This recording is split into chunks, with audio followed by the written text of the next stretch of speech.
மோகன் பகவத் அவர்கள் ஆர்எஸ்எஸோட சீஃப் மோகன் பகவத் என்ன சொல்றாருன்னா, பொலிட்டிஷியன்ஸ் வந்து 75ல ரிட்டையர் ஆயிரணும் அப்படின்ற ஒரு பாயிண்ட்டை சொல்றாரு. டைரக்டா அவரு மோடி அவர்களோட பெயரை சொல்லி சொல்ல ஜென்ரலா இந்த ஸ்டேட்மெண்ட் அவரு சொல்றாரு. இதை எப்படி பாக்குறீங்க? ஆர்எஸ்எஸ்க்கும் மோடி அவர்களுக்கும் ஒரு பிரச்சனை இருக்கா? பிரச்சனை நிறையவே இருக்குது. அரசியல்வாதிகளை பத்தி சொல்ற மோகன் பகவத் தன்னை பத்தி சொல்லலை. ஆனா ஆர்எஸ்எஸ் தலைவர்கள் தங்களை அரசியல்வாதிகளாவே சொல்லிக்க மாட்டாங்க. அவங்க ஆன்மீகவாதி அரசியல்வாதியான்றது அவங்களுக்கே வெளிச்சு. இந்த 75 வயதுல ரிட்டையர் ஆகணுன்ற மாதிரி எந்த ரூல்ஸும் பிஜேபிக்குள்ளேயும் கிடையாது, ஆர்எஸ்எஸ்குள்ளேயும் கிடையாது. ஆர்எஸ்எஸ்குள்ளே எந்த ரூலுமே கிடையாது. அது ஒரு சீக்ரெட் ஆர்கனைசேஷன். ஆர்எஸ்எஸ் தலைவர்களாக இருந்தவங்க 78, 80 வயது வரைக்கும்லாம் இருக்காங்க. 2027 யூபி எலெக்ஷன் வருது. அப்போ ஒருவேளை யோகி 3வது தடவை அங்கே ஜெயிச்சார்னா 29க்கு யோகி மோடிக்கு காம்படிட்டராக வரலாம். ஏன்னா 3வது தடவை யூபியை ஜெயிச்சார். ஏன்னா யோகியோட பாப்புலாரிட்டியில் தான் யூபியில் ஜெயிக்கிறாங்களே ஒழிய மோடியோட பாப்புலாரிட்டி அங்கே இல்லை. மோடியோட பாப்புலாரிட்டி குறைய ஆரம்பிச்சிருக்குன்றதும் ஒன்றா. இப்போ நீங்க பேசும்போதும் நான் புரிஞ்சுக்கிற டோன் என்னன்னா, ஆர்எஸ்எஸ் நினைச்சா மோடியை மாத்தலாம் அப்படின்ற ஒரு விஷயமும் வெளிப்படுது நீங்க பேசின விஷயத்துல. ஆர்எஸ்எஸ்க்கு அந்த கெப்பாசிட்டி இருக்கா? அந்த அளவுக்கு ஸ்ட்ராங்கான ஹோல்ட் இருக்கா இந்த பிஜேபி? 100% இருக்கு. நீங்க எல்லா விஷயத்திலும் டே டு டே விஷயத்துல ஆர்எஸ்எஸ் தலையிடும் அப்படி எடுத்துக்கூடாது. பட் கோர் இஷ்யூஸ்ல, மேஜர் இஷ்யூஸ்லாம் ஆர்எஸ்எஸ் மீறி பிஜேபி போகவே முடியாது. இன்க்ளூடிங் மோடி, அமித்ஷா போக முடியாது. இந்த 11 வருஷமா ஆண்டுதோறும் எவ்ரி இயர் ப்ராக்ரஸ் ரிப்போர்ட் பிஜேபியோட எல்லா மினிஸ்டர்ஸும் ஆர்எஸ்எஸ்க்கு சப்மிட் பண்ணுறாங்க, இன்க்ளூடிங் மோடி. ஆர்எஸ்எஸோட கிரிப்பில் தான் பிஜேபி இருக்க முடியும். RSS ideological fountain, BJP political arm. இதில் மேஜர் டிசிஷன்ஸ் எல்லாமே ஆர்எஸ்எஸ் தான் எடுக்கும், அதில் எந்த சந்தேகம் வேணாம். அதனால் இந்த மோகன் பகவத்தோட 75 இயர்ஸில் பாலிட்டிஷியன்ஸ் ரிட்டையர் ஆகணும்னு சொன்னதுக்கான அர்த்தம் என்னன்னா,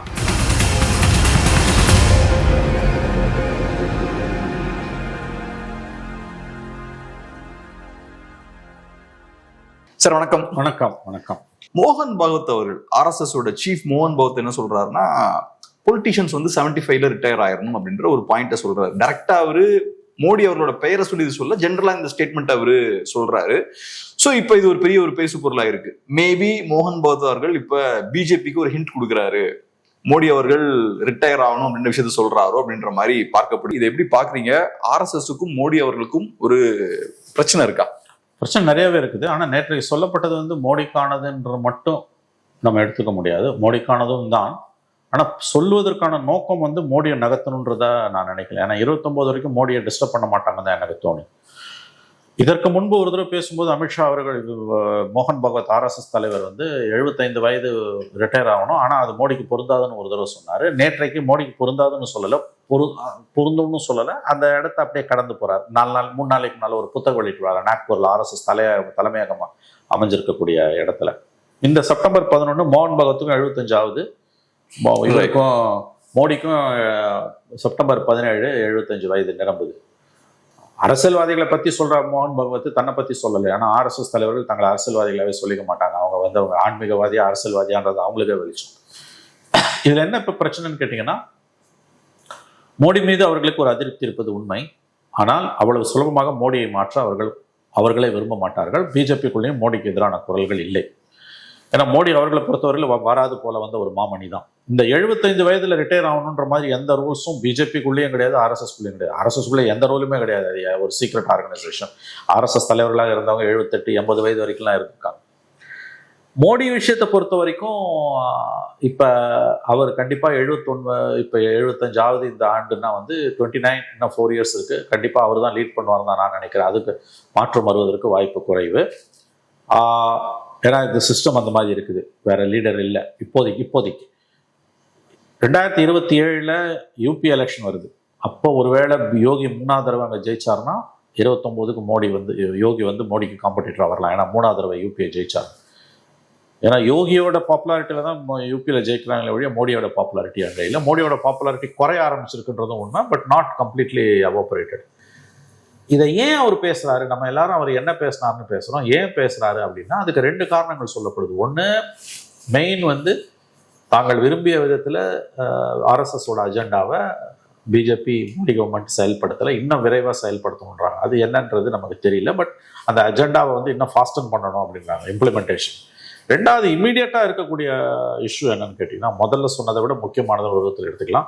பிஜேபி பிரசிடென்ட் நாங்கள் சொல்றதை தான் நியமிக்க வேண்டும் என்று ஆர்எஸ்எஸ் வலியுறுத்துகிறது. ஏன்னா அந்த பிஜேபி தலைவர் பதவி 2 ஆண்டுகளாக காலியாக இருக்கு, 1.5 ஆண்டுகளாக காலியாக இருக்கு. இப்போ அது இன்னமும் ஃபில் பண்ணல, இந்த ஆண்டு முடிச்சுடுவாங்கன்றாங்க. ஸோ அந்த சாய்ஸ் வந்து இது வரைக்கும் மோடியோட, அமித்ஷாவோட, எஸ்பெஷலி மோடி சாய்ஸாக தான் கருதப்பட்டது. அதை இந்த முறை ஆர்எஸ்எஸ் அனுமதிக்க போகிறதில்ல. அவங்க சாய்ஸ் வந்து எங்களுதுன்னு சொல்கிறாங்க. அந்த மெசேஜ் தான் 75 வயதில் ஓய்வு பெற வேண்டும் என்றது. ஆக்சுவலாக இது 29 வரைக்கும் மோடி தான் தொடர்வார். ஏன்னா மோடியை மாற்றினாங்கன்னா நிறைய விஷயங்கள் உள்ள மாற்ற வேண்டியிருக்கும். அதனால் அது இப்போதைக்கு அது இருக்காது. இந்த 2 விஷயங்களுக்காக தான் இதை பேசியிருக்காரு. கோல் போஸ்ட் வந்து இந்த 2 இஷ்யூஸ் தான். அஜெண்டாவை, ஆர்எஸ்எஸோட கேம் பிளான் அஜெண்டாவை வந்து இன்னும் ஃபாஸ்டன் பண்ணணும் இம்ப்ளிமெண்டேஷனில். ரெண்டாவது, நாங்கள் சொல்கிறவங்கள நீங்கள் பிஜேபி பிரசிடெண்ட்டாக அப்பாயிண்ட் பண்ணணும். சார், இப்போ ஒரு ஜென்ரலான ஒரு கேள்வி. ஒரு 1 வீக் முன்னாடி என் ஃப்ரெண்ட் ஒருத்த பேசும்போது ஒரு ஸ்ட்ராங்கான டிபேட் எனக்கும் அவருக்கும். அப்போ நான் பேசின விஷயம் என்னன்னா, ஆர்எஸ்எஸ்க்கு மேபி பிஜேபியில் இன்ஃப்ளூயன்ஸ் இருக்கலாம், பட் ஆர்எஸ்எஸ் வந்து பிஜேபியை கண்ட்ரோல் பண்ணதுலாம் சொல்ல முடியாது அப்படின்றதான் என்னோட வாதம். அவரு நீ குழந்தைத்தனமா பேசுற, அப்படிலாம் கிடையாது, ஆர்எஸ்எஸ் தான் உண்மையான ஃபோர்ஸ், அவங்க தான் பிஜேபியை ஃபுல்லா கண்ட்ரோல் பண்றாங்க அப்படின்ற ஒரு கம்யூனிஸ்ட் ஆக்சுவலா அவர் அந்த விஷயத்த அவர் சொன்னார். இப்ப நீங்க பேசும்போதும் நான் புரிஞ்சுக்கிற டோன் என்னன்னா, ஆர்எஸ்எஸ் நினைச்சா மோடியை மாத்தலாம் அப்படின்ற ஒரு விஷயமும் வெளிப்படுது நீங்க பேசின விஷயத்துல. ஆர்எஸ்எஸ்க்கு அந்த கெப்பாசிட்டி இருக்கா? அந்த அளவுக்கு ஸ்ட்ராங்கான ஹோல்ட் இருக்கா என்ன பிஜேபி மேல? 100% இருக்கு. மோடி விஷயத்துல அதை செய்ய மாட்டாங்க. ஏன்னா மோடி வந்து அவங்களுக்கு வராது போல வந்த மாமணி. மோடியால தான் அவங்க 3வது டேர்ம் ஜெயிச்சாங்க. ஆனா ஸ்ட்ரென்த் இருக்கான்றதான் இருக்கு. மோடி வந்து இஃப் நாட் ஃபார் மோடி அவங்க 240 சீட்ஸ்ல லெஸ் தென் 200 போயிருப்பாங்க. மோடி ஃபேக்டர் தான் அவங்களுக்கு வந்து இந்த தடவை 3rd டைம் ஜெயிக்கிறதுன்றதெல்லாம் ரொம்ப பெரிய விஷயம். நீங்க எல்லா விஷயத்திலும் டே டு டே விஷயத்துல ஆர்எஸ்எஸ் தலையிடும் அப்படி எடுத்துக்கூடாது. பட் கோர் இஷ்யூஸ்ல, மேஜர் இஷ்யூஸ்லாம் ஆர்எஸ்எஸ் மீறி பிஜேபி போகவே முடியாது, இன்க்ளூடிங் மோடி, அமித்ஷா போக முடியாது. இந்த 11 வருஷமா ஆண்டுதோறும் எவ்ரி இயர் ப்ராக்ரஸ் ரிப்போர்ட் பிஜேபியோட எல்லா மினிஸ்டர்ஸும் ஆர்எஸ்எஸ்க்கு சப்மிட் பண்றாங்க, இன்க்ளூடிங் மோடி. அது வெறும் ஒரு ப்ரொசீஜர், சம்பிரதாயம் கிடையாது. அது உண்மையிலேயே வந்து த்ரெட் பேர டிபேட் டிஸ்கஷன்ஸ் நடக்குது. ஒவ்வொரு மினிஸ்ட்ரிலையும், ஒவ்வொரு டிபார்ட்மெண்ட்லையும் ஆர்எஸ்எஸோட பெனட்ரேஷன்றது வந்து மைண்ட் பாக்லிங்காக இருந்துகிட்டு இருக்குது. நினைச்சு பார்க்க முடியாத அளவுக்கு, எஸ்பெஷலி இந்த சோஷியோ கல்ச்சுரல் அண்ட் எஜுகேஷனல் ஃபீல்டில் இன்ஸ்டிடியூஷன்ஸை, காலேஜஸை, இன்ஸ்டியூட்ஸை, இப்போ ஜேஎன்யூ மாதிரியான இன்ஸ்டியூட்ஸ் எல்லாம் கம்ப்ளீட்டாக கண்ட்ரோல் கொண்டு வந்துட்டாங்க. ஜேஎன்யூக்கு வந்து செப்பரேட்டாக ஒரு என்ட்ரன்ஸ் எக்ஸாம் இருந்தது. அது வந்து ரொம்ப favourable in favour of rural students. இப்போ நெட்டை கொண்டு வந்துட்டாங்க. அந்த ஸ்டூடெண்ட்ஸ் 10 நாளாக 12 நாளாக வந்து ஃபாஸ்டிங்கில் இருக்காங்க. சென்சார் போர்டில் பாருங்கள், ஜானகின்ற பேரே வரக்கூடாதுன்றான். ஜானகி வாச ஸ்டேட் ஆஃப் கேரளானா ஜானகின்ற பேரே எடு, ராமரோட மனைவி ஜானகி சீதா பிராட்டியை குறிக்குதுன்னா ஜானகி வீன்னு மாத்துறாங்க. அதுக்கு பிறகு இன்னொரு ஸ்டேட்ல வந்து அந்த படத்தையே பேரையே ட்ராப் பண்ணிட்டாங்க, ஜானகின்ற பேரை வைக்க மாட்டேன். நான் சொல்றது சின்ன சின்ன விஷயங்கள் வந்து இந்த பெனிட்ரேஷன் வந்து எந்த அளவுக்கு இருக்குன்றது. ஸோ ஆர்எஸ்எஸோட ஸ்ட்ரக்சர் தெரிஞ்சவங்களுக்கு அது வந்து ஆர்எஸ்எஸோட கிரிப்ல தான் பிஜேபி இருக்க முடியும். ஆர்எஸ்எஸ் ஐடியாலஜிக்கல் ஃபவுண்டன், பிஜேபி வந்து பொலிட்டிக்கல் ஆம். இதுல மேஜர் டிசிஷன்ஸ் எல்லாமே வந்து ஆர்எஸ்எஸ் தான் எடுக்கும், அதுல எந்த சந்தேகம் வேணாம். நட்டா வந்து நாங்க ஆர்எஸ்எஸ் நம்பி இல்லைன்னு சொன்னாரு. யூபியில் ஆர்எஸ்எஸ் ஒர்க் பண்ணல, பிஜேபி தோத்துது. ஆனால் ஜெயிச்ச உடனே June 4th ரிசல்ட் வந்த உடனே அதை புல்ட் அப் தேர் சாங்ஸ். ஹரியானாலையும் மகாராஷ்டிராலையும் ஜெயிச்சாங்க, ஆர்எஸ்எஸ் ஒர்க் பண்ணிச்சவங்க. ஸோ ஆர்எஸ்எஸ் தான் வந்து ஃபவுண்டன் ஹெட். மேஜர் டிசிஷன்ஸ் எல்லாத்தையுமே, இன்க்ளூடிங் பிஜேபி லீடராக யார் வரணும் எல்லாத்தையுமே டிசைட் பண்ணுறது இட் இஸ் ஆர்எஸ்எஸ். அதனால் ஆர்எஸ்எஸோட ஐடியாலஜி அண்ட் ஸ்ட்ரக்சர் தெரிஞ்சவங்களுக்கு வந்து பிஜேபியால் அதை மீறி போக முடியாதுன்றது வந்து கண்டிப்பாக தெரியும். அப்படி யாராவது போக நினைச்சாங்கன்னா RSS will cut them into size.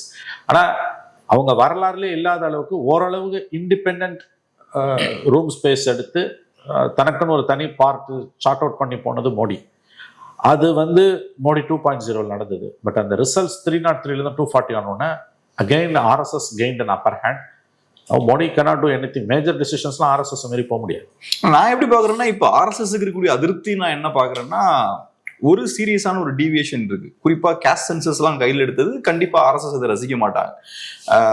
RSS கட்ட முயற்சி பண்ற அந்த ஒரு ஐடியலான சிஸ்டமுக்கு எதிராக போகக்கூடிய விஷயங்கள் அதெல்லாம். இது போக இப்ப இந்தியாவுக்குள்ள இருக்கக்கூடிய இந்த உள் முரண்கள் வந்து வெளியே வர ஆரம்பிக்குது. ஏன்னா இப்ப பாஜக நல்லா வெற்றிகரமா பண்ண விஷயம் என்னன்னா, ஹிந்து கன்சால்டேஷன் அழகா கொண்டு வந்துட்டாங்க. அவங்க ஹிந்து கன்சால்டேஷன் ஒன்றும் இல்லை, மெஜாரிட்டி இந்தியன்ஸை ஒன்று சேர்க்கிறது, ஒரு சின்ன ஒரு பேனர் கீழே கொண்டு வருது, அதான் அவங்க பண்ணிட்டாங்க. ஆனால் இப்போ அது உடைய ஆரம்பிக்குது. குறிப்பா யூபி ஒரு எக்ஸாம்பிள். யூபியில் அவங்க அமைச்ச அந்த சோசியல் கோலிஷன்லாம் உடையுது. அது ஒண்ணு. ஹிந்தி எதிர்ப்பு பார்த்தோம்னா இப்ப ஸ்ப்ரெட் ஆகுது. நம்மளே கூட பேசணும், மகாராஷ்டிரா, வெஸ்ட் பெங்கால், தமிழ்நாடுன்னு, கர்நாடகான்னு எல்லா இடத்துலயும் இப்ப ஸ்ப்ரெட் ஆகுது. ஸோ இப்ப அவங்க ஒரு கன்சால்டேஷன் அச்சீவ் பண்ணிருக்காங்க. பட் இப்ப அந்த உள் முரண்கள்லாம் வெடிக்க ஆரம்பிக்குது, கிராக் ஆக ஆரம்பிக்குது அந்த கன்சால்டேஷன். இது பொலிட்டிக்கலா மோடி அவர்களுக்கு ஒரு ப்ராப்ளம். அப்புறம் ஆர்எஸ்எஸோட கோர் ஐடியாலஜிக்கு எதிராகவும் அவரு கேஸ்ட் சென்சஸ்க்குலாம் போறாரு. இதெல்லாம் வச்சு பார்க்கும்போது மேபி ஒரு இது பிரச்சனையா பாக்குறாங்களோன்னு எனக்கு தோணுது. இல்ல பொலிட்டிக்கலா வீக்கா இருக்காரு, எதிராகவும் போறாரு. there are issues. அவங்க வந்து எல்லாமே வந்து ரோசி பாத் இல்லை அவங்களுக்கு வந்து ஆர்எஸ்எஸ்க்கும் பிஜேபி ரெண்டு பேருக்குமே ஹார்ட்கோர் ஹிந்துத்துவாவை இன்னும் ஃபர்தராக அட்வான்ஸ் பண்ணுறதுல அவங்க நினச்ச மாதிரி ஈஸி பாத் இல்லை, அதில் நிறைய சிக்கல்கள் இருக்குது. பட் ஒரு பெரிய அச்சீவ்மெண்ட் அவங்கள பொறுத்தவரைக்கும் ஏன் மோடியை விட்டு கொடுக்க மாட்டாங்கன்னு கேட்டிங்கன்னா, மெயின் ஸ்ட்ரீம் பொலிட்டிக்ஸில் ஹிந்துத்துவாவை வந்து இன்னைக்கு வந்து இந்தியன் பாலிடிக்ஸோட மெயின் ஸ்ட்ரீம் அஜெண்டாவை கொண்டு வந்தது மோடி தான். அதை நீங்கள் பார்க்கணும். பிஜேபிக்குள்ள முஸ்லிம்ஸை வந்து சைட்லைன் பண்ணுறது, முஸ்லிம்ஸை டிஸ்என்ஃப்ரான்ச்சைஸ் பண்ண முடியாதே தவிர அவங்களுக்கான பப்ளிக் ரெப்ரசன்டேஷனை, லெஜிஸ்லேச்சர் ரெப்ரசன்டேஷனை எவ்வளோ தூரம் சுருக்க முடியுமோ அவ்வளோ தூரம் சுருக்கிறது ஆர்எஸ்எஸோட கோர் அஜெண்டாவில் ஒன்று. அதாவது டிசிஷன் மேக்கிங்கில் முஸ்லிம்ஸ் மினிமமாக இருக்கணும், அது இருக்கவே கூடாதுன்றதை அச்சீவ் பண்ணிட்டாங்க. பிஜேபியோட parliament, Lok Sabha, Rajya Sabha MPs nearly 400 இருக்காங்க. அதுலேயும் டெல்லியில் அதர் தேன் தட் இந்தியா பூரா இருக்க ஸ்டேட் அசம்பிளிஸ்லையும் there is not even one Muslim MLA or MP. நான் இந்த ட்ரெண்ட் வந்து பிஜேபிக்கு மட்டும் இல்லை, அதர் பொலிட்டிக்கல் பார்ட்டிஸ்க்கும் இன்றைக்கி அது எக்ஸ்பேண்ட் ஆக ஆரம்பிச்சிருக்கு. நீங்கள் பார்த்தீங்கன்னா வந்து நிறைய பொலிட்டிக்கல் பார்ட்டிஸ் இன்னைக்கு அசம்பிளி எலெக்ஷன்ஸ்க்கும் லோக்சபா எலெக்ஷன்ஸ்க்கும், அதாவது பீப்புள் ஓட் பண்ணக்கூடிய சிஸ்டத்துக்குள்ள முஸ்லீம்ஸை கொண்டு போய் முஸ்லீம் கேண்டிடேட்ஸுக்கு ரெப்ரசன்டேஷன் கொடுக்கறத மேக்ஸிமம் குறைச்சிட்டாங்க. ஸோ இது இந்த அஜெண்டா ப்ளஸ் ஓவரால் அந்த சோகால் ஹிந்து கான்ஷியஸ் இதெல்லாம் நீங்கள் பார்த்தீங்கன்னா வந்து இது வந்து பிஜேபி ஆர்எஸ்எஸோட achievement. That is because of Modi.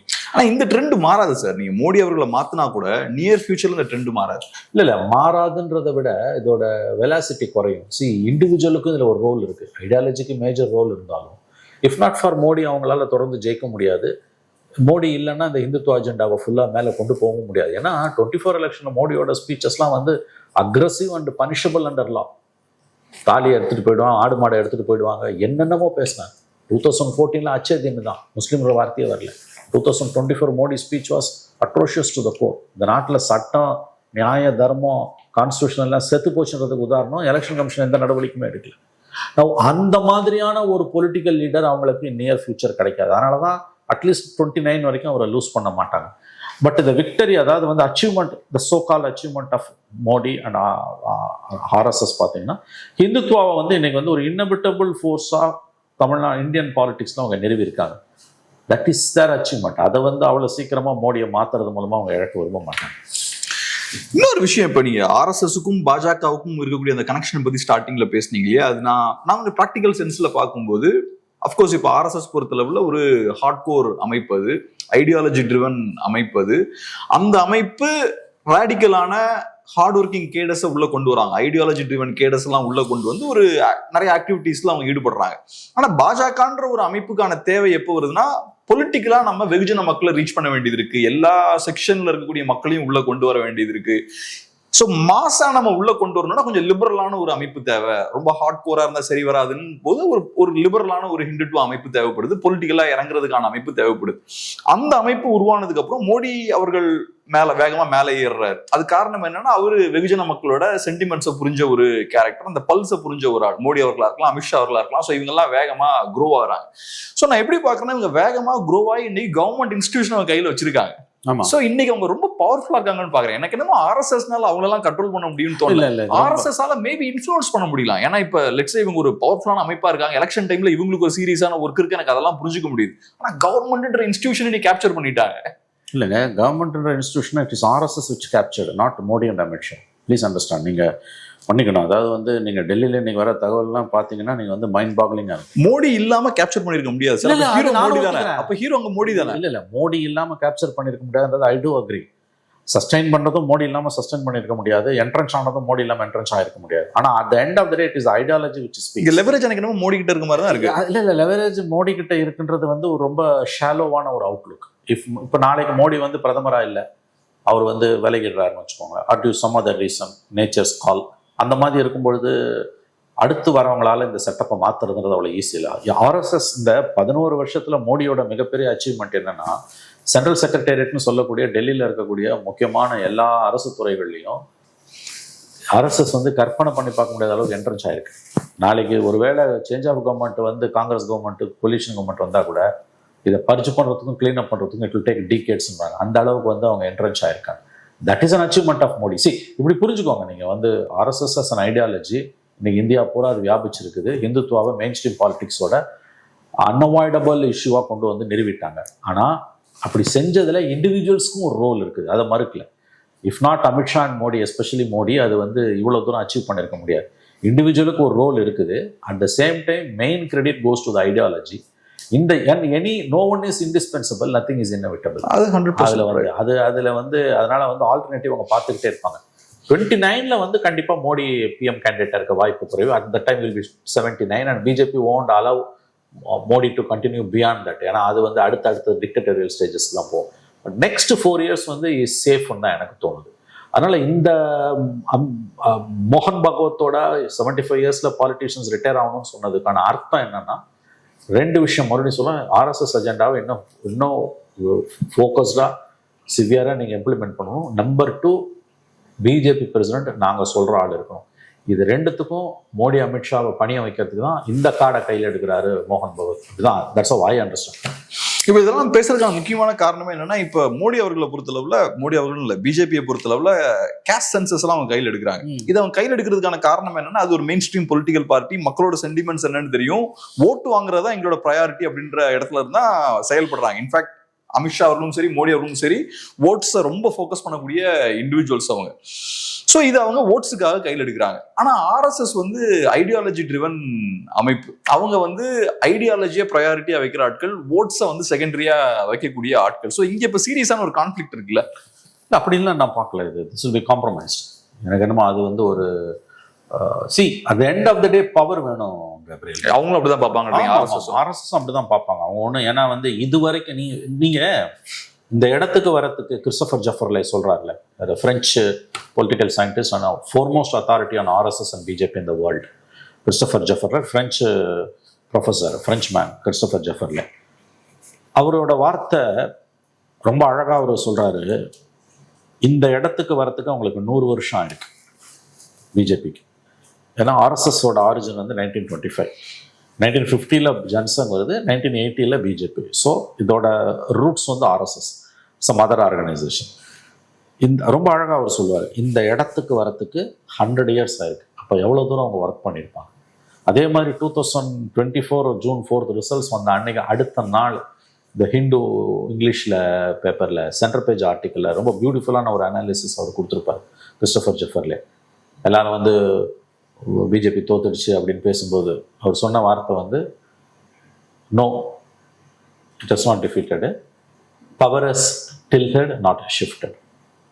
Power has tilted not shifted. அதாவது பவர் வந்து சரிஞ்சிருக்கு இடம் பெயரில்.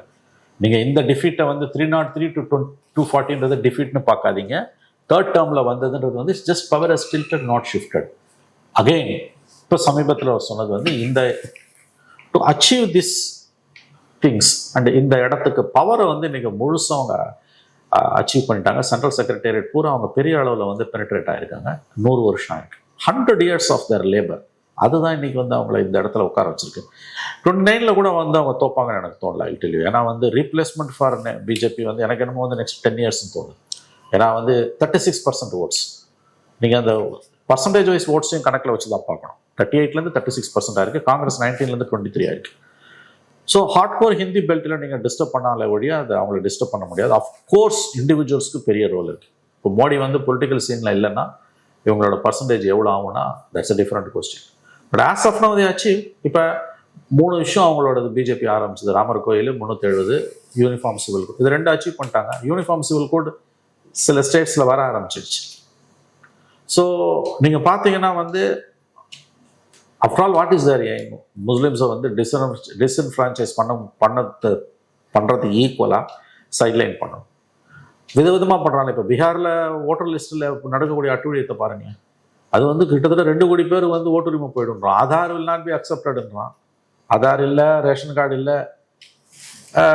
நீங்கள் இந்த 2003 பிறந்தவங்க அவங்க டேட் ஆஃப் பர்த், அவங்க father and mother date of birth தான். How can you get your father and mother born in late 50s and 60s?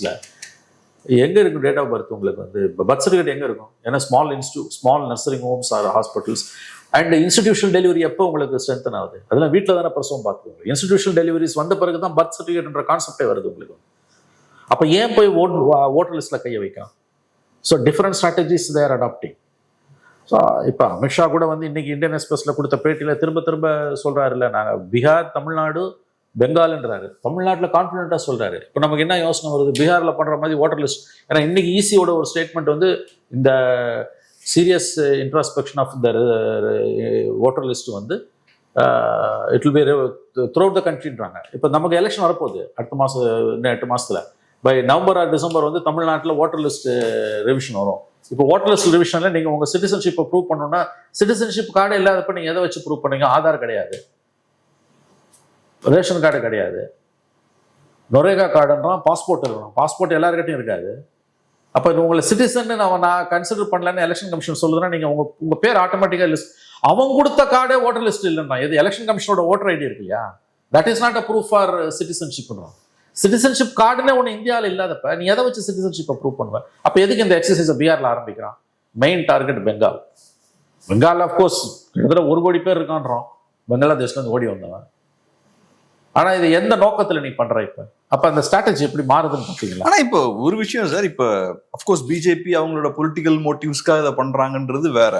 ஆனா இப்ப ஒரு நாடு இருக்கு, நாட்டுக்கு எல்லை இருக்கு, அந்த எல்லையை மதிக்காம வெளியில இருந்து உள்ள வராங்கன்னு வச்சுப்போம். அப்கோர்ஸ் எனக்கு புரிஞ்சுக்க முடியுது, அவங்கலாம் பாவமான மக்கள், வறுமையில வராங்கன்னா எனக்கு புரிஞ்சுக்க முடியுது. ஆனா ஒரு நாட்டை நிர்வாகம் பண்ணக்கூடிய ஒரு கட்சிக்கு என்னோட பவுண்டரியை என்ஃபோர்ஸ் பண்ண வேண்டிய கட்டாயம் இருக்கு. வெளியில இருந்து உள்ள வராம அந்த பவுண்டரியை ப்ரொடெக்ட் பண்ண வேண்டிய கட்டாயமும் இருக்கு. அப்படி உள்ள வராங்கன்னா அதை ஸ்டாப் பண்ண வேண்டிய அவசியமும் ஒரு கவர்மெண்ட்டுக்கு இருக்குல்ல, அந்த வேலையை இப்ப செய்யணும்ல. இல்லைங்க, அது வந்து அதான் சொன்னான்ல, சுப்ரீம் கோர்ட்ல நேற்று இந்த டிபேட் முந்தா நாள் வரும்போது சிட்டிசன்ஷிப்போட இஷ்யூ வந்து ஹோம் மினிஸ்ட்ரியோட இஷ்யூ, எலெக்ஷன் கமிஷனோட இன்ட்ரி கிடையாது. ரெண்டாவது, it's a laborious process and it's a long term problem. அது நீ வந்து அதை எந்த நோக்கத்துக்காக இப்ப பண்ற? நீ வந்து 2 மாசத்துல எலெக்ஷன் வச்சு இப்ப ஏன்டா பண்ற? ஏன் பார்லிமெண்ட் எலெக்ஷன் நீ பண்ணல? எலெக்ஷன் இஷ்யூவை மாத்துறாங்க. எலெக்ஷன் இஷ்யூ ஏன் மாத்துற? பார்லிமெண்ட் எலெக்ஷன்ல நீ பண்ணல, இப்ப ஏன் பண்ற நீ? இப்ப அடுத்து ரொம்ப ஃபோக்கஸ்டு டார்கெட் பெங்கால், அதுக்கு அடுத்து தமிழ்நாடு. பெங்கால்ல serious problem. ஏன்னா வந்து கிட்டத்தட்ட 1 கோடி பேர் வந்து வெளியில இருந்து வந்தவன்றா. Nobody can deny that Bengal is facing. பெங்கால்ல வந்து இன்ஃபில்ட்ரேட்டர்ஸ் நிறைய பேர் இருக்காங்க. 1 கோடி இல்லைன்னா 75 லட்சம் பேர், செவரல் லேக்ஸ். இப்போ அவனை எப்படி பரிஜு பண்ணுவேன்? சரி, இதுல ஜெனுவன் சிட்டிசன் அஃபெக்ட் ஆகிறானே, அவனுக்கு என்ன நீ சொல்ற? சிட்டிசன்ஷிப்ன்றது இந்தியன் கான்டெக்ட்ல ரொம்ப டிஃபரெண்டான ஒண்ணுங்க. சிட்டிசன்ஷிப் கார்டுன்னு ஒண்ணு இல்லை. இவன் கொடுக்குற அத்தனை ஐடென்டிஃபிகேஷனுக்கு இப்போ ஆதார் இல்லைன்னா எதுவுமே இல்லைங்க லைஃப்ல. ஆனா ஆதார நான் சிட்டிசன்ஷிப் கார்டு இல்லைன்றான்.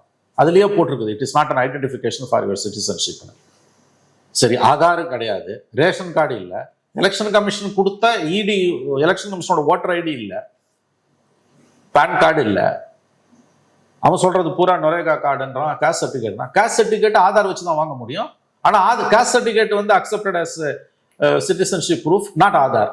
ஆனா நீ ஆதார் இல்லைன்னா கேஸ்ட் சர்டிஃபிகேட் வாங்க முடியாது. இதுதான் அங்க சிக்கல். இன்னைக்கு பீகாரில் நடந்துட்டு இருக்க சிக்கல். பாஸ்போர்ட் அக்செப்ட் பண்ணிக்கிறேன்றான். அப்ப இந்த மாதிரி அவன் கொடுத்துருக்க 11 டாக்குமெண்ட்ல வந்து ஆதார் இல்லை, எலெக்ஷன் கமிஷன் ஐடி இல்லை, பேன் கார்டு இல்லை, ரேஷன் கார்டு இல்லை, தலையை பிச்சுன்னு இருக்கான் அவங்களுக்கு வந்து. இப்போ அது அப்படியே ரெப்ளிகேட் ஆக போகுது பெங்கால்லையும் தமிழ்நாட்டிலையும். அதை தான் இன்னைக்கு அமித்ஷாவோட பேட்டி சொல்லுது. தமிழ்நாட்டில் ஆட்சி அமைப்புன்னு சொல்லும்போது சரி, எது திரளங்கடி வேலை பண்றாங்க, mass purging of voter list தானே உங்களுக்கு வந்து. இது விதமான டிஸ்என்ஃப்ரான்ச்சைஸ்மெண்ட் தானே உங்களுக்கு வந்து. ஓட்டு உரிமை புடிங்கிட்டான்னு எவ்வளவு பேர் இருந்தா என்ன பிரச்சனை இல்லையா? ஓட்டிங் ரைட்ஸ் எடுத்துட்டானா எவ்ரி திங் கோஸ் இல்லையா? ஸோ அது ஒரு முக்கியமான ஒரு விஷயம். இன்னைக்கு இந்த ஸ்ட்ராட்டஜி எல்லாம் ஆர்எஸ்எஸோட ஸ்ட்ராட்டஜி. ஓட்டர் ஐடியில் எலெக்ஷன் கமிஷனோட இந்த பிஹேவியர் வந்து பியூர்லி ஆர்எஸ்எஸ் அஜெண்டா. இப்ப பீகார் பத்தி பேசுனீங்க, அப்புறம் வெஸ்ட் பெங்கால் பத்தி பேசுனீங்க. இதெல்லாம் பேசும்போது தமிழ்நாடையும் மென்ஷன் பண்ணிட்டே இருந்தீங்க. ஸோ தமிழ்நாடு பர்டிகுலரா பாயிண்ட் அவுட் பண்ணதுக்கான காரணம் என்ன? அவன் அமித்ஷா தொடர்ந்து சொல்லிட்டு இருக்காரு, தமிழ்நாட்டில் நாங்கள் ஆட்சி அமைப்போம். சாதாரண விஷயம் தான் சார், அப்படி சொல்லாதீங்கன்ற. நான் நெவர் டேக் தோஸ் திங்ஸ். ஜெயிப்போம் தான் சொல்ல முடியும். இல்ல அப்படி அதை வெறும் அது வந்து ஒரு லிப் சர்வீஸ்ன்னு எடுத்துட்டு போயிடாதீங்க. there is some meaning into. ஏன்னா இப்போ பீகாரில் நடக்கிறத பார்க்கும்போது அந்த சந்தேகம் வருது. I'm just saying that there are suspicious attitudes. இது கண்டிப்பா வந்து உங்களுக்கு ஏதோ பின்னால சந்தேகங்கள் இருந்தா ஆச்சரியம் இல்லை. இன்னைக்கு இந்தியன் எக்ஸ்பிரஸ் கொடுத்த பேட்டியில, நியூ இந்தியன் எக்ஸ்பிரஸ் கொடுத்த பேட்டியில பீகார், வெஸ்ட் பெங்கால், தமிழ்நாடு நாங்கள் ஜெய் பண்றாரு. பீகார் ஓட்டர் இதை வந்து அமித்ஷா ஸ்ட்ராங்கா சப்போர்ட் பண்றாரு. இப்போ அது பெங்காலுக்கு மட்டும்தான் போவோம் அப்படின்னு நினைக்கிறாங்க. மம்தா பானர்ஜி ரொம்ப கத்துறாங்க. பட் தமிழ்நாட்டுக்கும் அது ரெப்ளிகேட் ஆகும். இப்போ நீங்க வந்து உங்க கதையை எடுத்துக்கோங்க, என் கதையை எடுத்துக்கோங்க. இப்போ ஜனவரியில் ஓட்டர் ரிவிஷன் லிஸ்ட் கொண்டு வராங்க தமிழ்நாட்டில். இப்போ நமக்கு வந்து ஒரு ஃபார்ம் கொடுக்குறாங்க. அந்த ஃபார்ம்ல உன் சிட்டிசன்ஷிப் ப்ரூவ் பண்ணுறான். நீ சிட்டிசன்ஷிப்பை ப்ரூவ் பண்ணுறதுக்கான உன்னோட டாக்குமெண்ட்ல ஒன்று வந்து பர்த் சர்டிஃபிகேட். எனக்கு பர்த் சர்டிஃபிகேட் கிடையாது. உங்களுக்கு இருக்கான்னு எனக்கு தெரியாது. நிறைய பேருக்கு பர்த் சர்டிஃபிகேட் கிடையாது. பர்த் சர்டிஃபிகேட் இல்லைன்னா இந்த டாக்குமெண்ட் நம்ம சொல்றதுல ஆதார் கிடையாது, ரேஷன் கார்டு கிடையாது, ஓட்டர் ஐடி கிடையாது, நரேகா கார்டு கிடையாது, பேன் கார்டு கிடையாது. நரேகா கார்டு எடுத்துக்கிறான், பேன் கார்டு கிடையாது, காஸ்ட் சர்டிஃபிகேட் எடுத்துக்கிறான். ஆனால் ஆதார் இருந்தால் தான் காஸ்ட்டு, ஆதார் எடுத்துக்க மாட்டேங்கிறான். அவங்க கொடுக்குற பழைய விஷயங்கள் எதுவுமே வந்து கவர்மெண்ட் எம்ப்ளாயிஸை பொறுத்த வரைக்கும் அவங்களோட ஐடி கார்ட்ஸு அதெல்லாம் ஏற்றுக்கிறான். 95% அன்ஆர்கனைஸ் செக்டார். இப்போ இது பீகாரில் நடக்கிறது, தமிழ்நாடு வெரி சிம்பிள். பீகாரில் என்ன நடக்குதுன்னு பேப்பர் பார்த்து தெரிஞ்சுக்கோங்க. பீகாரில் நடக்கிறது ஜனவரியில் தமிழ்நாட்டில் நடந்ததுன்னா எவ்வளோ பேரால சிட்டிசன்ஷிப்பை ப்ரூவ் பண்ண முடியும்? சிட்டிசன்ஷிப்ன்ற கான்செப்டே வந்து இந்தியன் கான்டெக்ட்ல ரொம்ப காம்ப்ளிகேட்டட் ஆனது.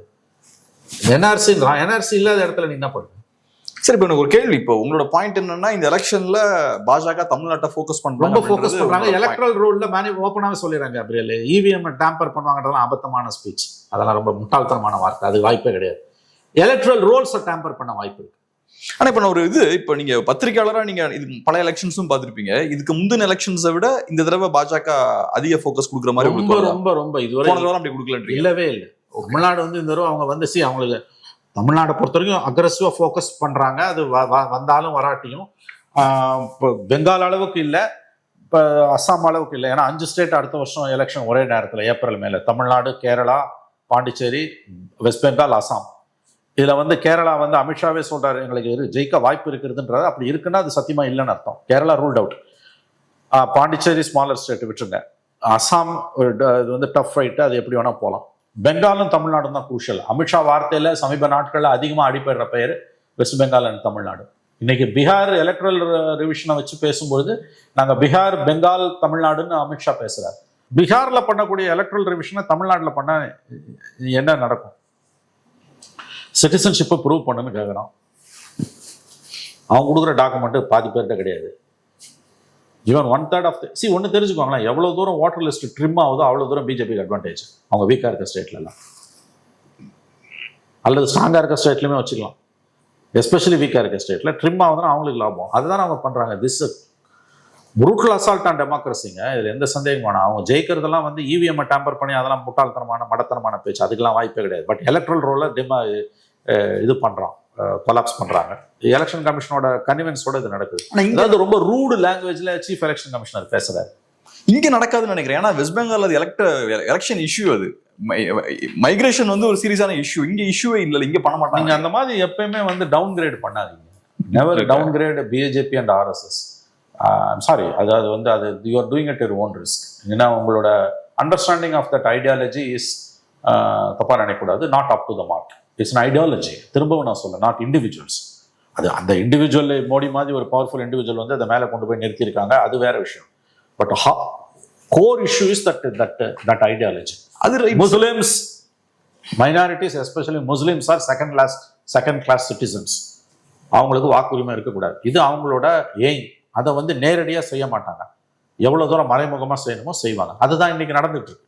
இல்லை, என்னோட பாயிண்ட் என்னன்னா சார், இப்போ பிஜேபி ஒரு ப்ராக்டிக்கல் பார்ட்டி சார். ப்ராக்டிக்கலாக அவங்க எலெக்ஷன் அணுகுனதுனால தான் இன்னைக்கு இவ்வளோ பெரிய பார்ட்டியாக வந்திருக்காங்க, பவரை கேப்சர் பண்ணிக்காங்க. ஸோ ப்ராக்டிக்கலாக என்ன பண்ணால் ஓட் கிடைக்கும் அவங்களுக்கு தெரியும். வெஸ்ட் பெங்காலில் அவங்க இமிகிரேஷன் இஷ்யூவெல்லாம் கையில் எடுத்து யார் சிட்டிசன் இல்லைன்ற இஷ்யூவெல்லாம் கையில் எடுத்து கிரில் பண்ணுறாங்கன்னா அது அவங்களுக்கு ஓட்டு வாங்கி தரக்கூடிய விஷயம். அது அவங்களால அங்க இருக்கக்கூடிய மக்களை போலரைஸ் பண்ண முடியும். அதை கையில் எடுக்கிற ஒரு லாஜிக் இருக்கு. இங்க தமிழ்நாட்டில் அதை பண்றது வந்து சும்மா ஐடியாலஜிக்கா ஒரு விஷயத்த பண்ண மாட்டாங்க. ஏன்னா நான் சொன்ன மாதிரி அமித்ஷா, மோடி எல்லாமே ஓட்னே சிந்திச்சு பழகுனவங்க. இங்க ஒரு இஷ்யூவை கையில் எடுக்கிறாங்கன்னா இங்க செல் ஆகுமான்னு பார்ப்பாங்கல்ல. இல்லைங்க, நான் வந்து ஹார்ட்கோரா பெங்கால்ல பண்ற மாதிரி பீகார்ல பண்ற மாதிரி இங்க பண்ணுவான்னு சொல்லலை. There are different methods of doing it. போலரைசேஷன்றது அவங்களுக்கு ரொம்ப கைவந்த கலைங்க. தமிழ்நாடு இது வரைக்கும் அவங்களுக்கு சேலஞ்சிங் ஸ்டேட்டா இருக்கு. இந்தியா பூரா ஜெயிச்சவங்களால தண்ணி குடிக்கிறாங்க, தமிழ்நாட்டில் ஜெயிக்க முடியல. முருகர் வேல் யாத்திரை நடத்துறாங்க. இப்போ இன்னொரு பிளான் சொல்றாங்க, நார்த்தன் தமிழ்நாட்டில் 1 இயர்ஸ் மத்தியில் வந்து பிஜேபிக்கு ஒரு பெரிய ஹோல்டு இருக்குது. போஸ்ட் ராமதாஸ், போஸ்ட் அன்புமணி பீரியட்ல, போஸ்ட் ராமதாஸ் பீரியட்லேயே வந்து பாமக வாக்கு வங்கி வந்து 1 இயர் பிஜேபி நோக்கி தான் போடுறாங்க. 1 இயர் கம்யூனிட்டி ஆஸ் சச். இப்போ என்ன ஒரு செய்தி வருதுன்னு கேட்டிங்கன்னா, முருகன் மாநாடு நடத்தின மாதிரி நார்தன் தமிழ்நாடு வட மாவட்டங்களில் 1 இயர் பெல்ட்டில் திரௌபதி அம்மன் மாநாடு நடத்த போகிறாங்க. ஏன்னா it's a deity. Draupadi Amman வந்து மகாபாரத கேரக்டர். திரௌபதி அம்மன் டெம்பிள் வந்து ரொம்ப ரேம்பண்ட் இன் நார்தன் தமிழ்நாடு நிறையா இருக்குது. அது ரொம்ப சென்சிட்டிவான ஒரு இஷ்யூ வந்து ஒரு குலதெய்வ வழிபாடு, திரௌபதி அம்மன் வழிபாடுன்றது. அது வந்து it's very emotional issue. Draupadi Amman விழான்னு ஒன்று நடத்த போறாங்க, நம்ம பிளான்ஸ் இப்போ வந்துகிட்டு இருக்கு. அந்த மாதிரிலாம் வந்ததுன்னா வந்து அதோட அஃபினிட்டின்றது அதிகமாகும். அதாவது இப்போ விதையை ஊன்றான், சோவிங் த சீட்ஸ். இப்பயே அறுவடை பண்ணணும்னு அவசியம் இல்லை. அதுதான் நான் சொன்னேன், இந்த இடத்துக்கு வரத்துக்கு 100 வருஷம் ஆயிருக்கு. ஸோ இது அமித்ஷாவோட இன்னைக்கு நியூ இந்தியன் எக்ஸ்பிரஸ் பேட்டி ரொம்ப முக்கியமானதுன்னு. பீகார், பெங்கால் அண்ட் தமிழ்நாடு அவர் சொல்றாரு. அதை அண்டர் எஸ்டிமேட் பண்ணாதீங்க. பீகார்லையும் பெங்கால்லையும் பண்ணதை தமிழ்நாட்டில் பண்ண முடியாதுன்னு தயவு செஞ்சு கடந்து போக வேணாம். அதே மாடலில் அவங்க எப்பவுமே பண்ண மாட்டாங்க. they will have different models for different states. அதனால நெவர் அண்டர் எஸ்டிமேட் பிஜேபி. ரெண்டாவது, இந்த ஓட்டர் லிஸ்ட்டில் பண்ணக்கூடிய ரிவிஷன் வந்து which is going to be very dangerous. அது வந்து போகஸ் ஓட்டர்ஸ் எடுக்கிறது பெங்காலில், பீகார்லாம் தேவையானதாக இருந்தாலும் ஓவராலாக அது டேஞ்சரஸ். தமிழ்நாட்டுக்கு அது வேற ரூபத்தில் வரப்போகுது. அதனால நீங்கள் இந்த ஸ்டேட்மெண்ட்ஸ் எல்லாம், அமித்ஷாவோட ஸ்டேட்மெண்ட்ஸையும் இன்னைக்கு பீகாரில் நடந்துகிட்டு இருக்கிறதையும், நாடு பூரா அதை நடத்த போகிறான்னு இன்னைக்கு எலெக்ஷன் கமிஷன் சொல்லிடுச்சு. இது தமிழ்நாட்டுக்கு வந்து ரூலிங் பார்ட்டிக்கு ஒரு பெரிய, திமுகவுக்கு ஒரு பெரிய தலைவலி தான். பட் இது வரைக்கும் அதிர்ஷ்டம் ஸ்டாலின் பக்கம் இருந்தது. இனிமேலும் ஸ்டாலின் பக்கம் அதிர்ஷ்டம் இருக்குமான்றத 26 தேர்தலில் மக்கள் தான் முடிவு செய்யணும். ரொம்ப நன்றி சார், உங்க பிஸியான டைம்ல அருமையான பேருக்கு ரொம்ப நன்றி.